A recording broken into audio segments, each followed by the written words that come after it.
I was born in New York in Harlem, but the first, on and off, the first 12 years of my life was deeply rooted in the island of Jamaica. And those early years left a huge impression on me with the culture of the region. And when I started to sing about it, I had to take a lot of things into consideration.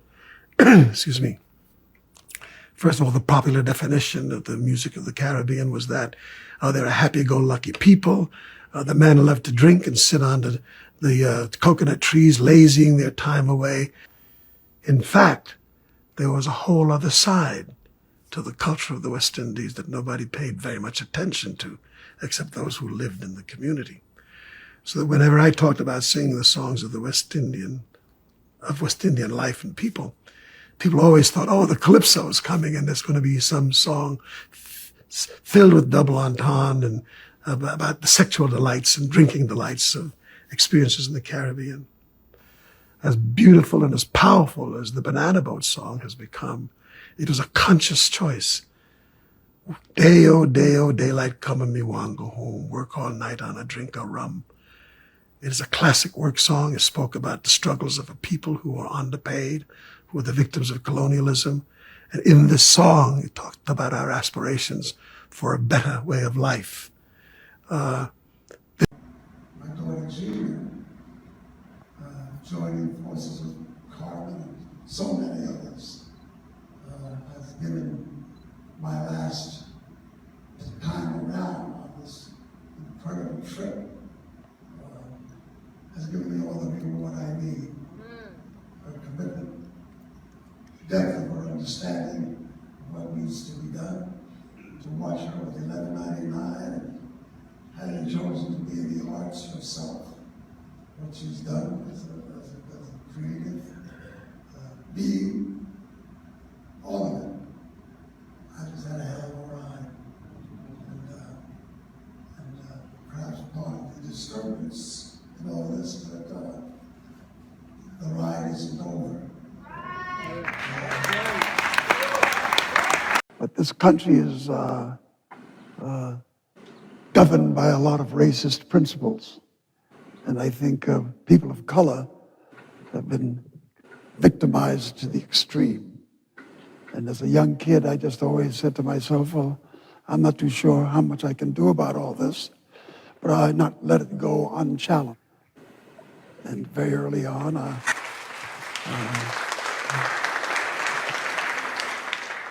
thanks for the applause, but I didn't know that I had much alternative. You either give in or give out. Hey. And I wasn't going to give in. So I decided to just, wherever I met poverty and the injustices of poverty, I'd make it my business to do everything I could to take care of it. Fortunately, very young, I became an artist, and that life in the arts gave me a platform because I was quite taken with the fact that so early on in my life, so many people should have found what I had to offer as an artist as something that delighted them. Or that having a constituency that came to hear me bring joy to their day was a good place for me to start bringing information to the day. And I decided to make arts and activism a necessary combination. I find that now today, with a lot of artists, like the couple I've just mentioned and others, there is a consciousness that's taking place among young people in relationship to social activism.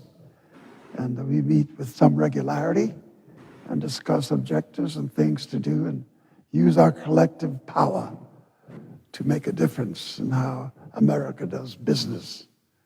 And we try to change the rules of the game. Yes. The idea that we had to take on the responsibility of changing an immoral America was not my idea of how this game was to be played. And he said, we're the only ones that can change it. He said, without America dealing squarely with the issue of race and letting people of color have their honorable place among civilized beings, this country will never, ever survive. Woo! And it will not find a happy day, because it is our task as peoples of color to make it uncomfortable for them to be comfortable with our demise. Belafonte was born Harold George Bellanfanti Jr. on March 1st, 1927 at Lying In Hospital in Harlem, New York. The son of Jamaican-born parents Harold George Bellanfanti Sr., who worked as a chef, and Melvine, a housekeeper. There are disputed claims of his father's place of birth, which is also stated as Martinique, then a French colony. His mother was the child of a Scottish Jamaican mother and an Afro-Jamaican father, and his father was the child of an Afro-Jamaican mother and a Dutch Jewish father of Sephardic Jewish descent. Harold Jr. was raised Catholic and attended St. Charles Borromeo. From 1932 to 1940, Belafonte lived with one of his grandmothers in her native country of Jamaica, where he attended Walmart schools. Upon returning to New York City, he attended George Washington High School, after which he joined the U.S. Navy and served during World War II. In the 1940s, he was working as a janitor's assistant when a tenant gave him, as a gratuity, 2 tickets to see the American Negro Theater. He fell in love with the art form and also befriended Sydney. The financially struggling pair regularly purchased a single seat to local plays, trading places in between acts, after informing the other about the progression of the day of the play. He earned his career breakthrough in the album Calypso in 1956, which was the first million-selling LP by a single artist. Belafonte was best known for his recordings of Day-O, the Banana Boat song, Jump in the Line, Shake Senora, Jamaica Farewell, and Mary's Boy Child. He recorded and performed in many songs, including blues, folk, gospel, show tunes, and American standards. He also starred in films such as Carmen Jones in 1954, Island in the Sun 1957, Odds Against Tomorrow 1959, Buck and the Preacher 1972, and Uptown Saturday Night 1974. He made his final screen appearance in Spike Lee's Black Klansman. Belafonte considered the actor, singer, and activist Paul Robinson a mentor, and he was a close confidant of Martin Luther King Jr. during the civil rights movement of the 1950s and 1960s. He was a vocal critic of the policies of the George Bush and Donald Trump administrations. Belafonte acted as the American Civil Liberties Union celebrity ambassador for juvenile justice issues. Thank you so much for watching.